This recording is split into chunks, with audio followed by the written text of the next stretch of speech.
పెట్టుబడి తాలూకా ఖర్చు ఎంతనంటే 1,35,000 కోట్ల రూపాయల తాలూకా ఖర్చు ఈ డేటా సెంటర్ మీద పెట్టబోతున్నారు. డేటా సెంటర్ అని అంటే వచ్చేది కేవలం డేటా సెంటర్గా. డేటా సెంటర్ అని అంటే కొన్ని బిల్డింగులు కట్టాలి. బిల్డింగులు కట్టేది మన తాలూకా లేబర్ ఉంటారు, మన తాలూకా ఇంజనీర్స్ ఉంటారు, మన తాలూకా కన్స్ట్రక్షన్ రంగంలో పనిచేసే వాళ్ళు ఉంటారు. వాళ్ళందరికీ ఉద్యోగాలు వస్తాయి. దానితో పాటు ఒక పవర్ ఇండస్ట్రీ, వాటర్ ఇండస్ట్రీ, అక్కడ ఉండే ఫుడ్ ఇండస్ట్రీ, టూరిజం ఇండస్ట్రీ, ఇలా రకరకాల ఇండస్ట్రీస్ అన్నిటికీ కూడా ఒక ఎకనామిక్ యాక్టివిటీ క్రియేట్ అయ్యి 1,35,000 కోట్ల రూపాయలు ఖర్చు పెట్టి ఒక పెట్టుబడి తీసుకొని వస్తే ఉద్యోగాలు రావంటున్నారనంటే ఎంత విమర్శ చేయడానికి హద్దులు లేకుండా ఏ రకంగా ప్రవర్తిస్తున్నారు ఇవి గమనించాలి.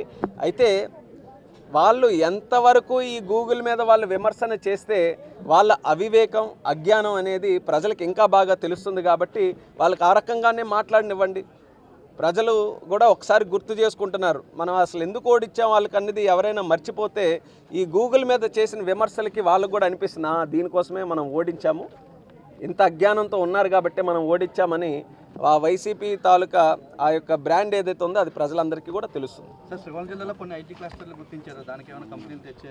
ఎస్, ఇప్పుడు ఐటీ రంగం ఆంధ్రప్రదేశ్కి ఒక పెద్ద హబ్గా క్రియేట్ అయింది.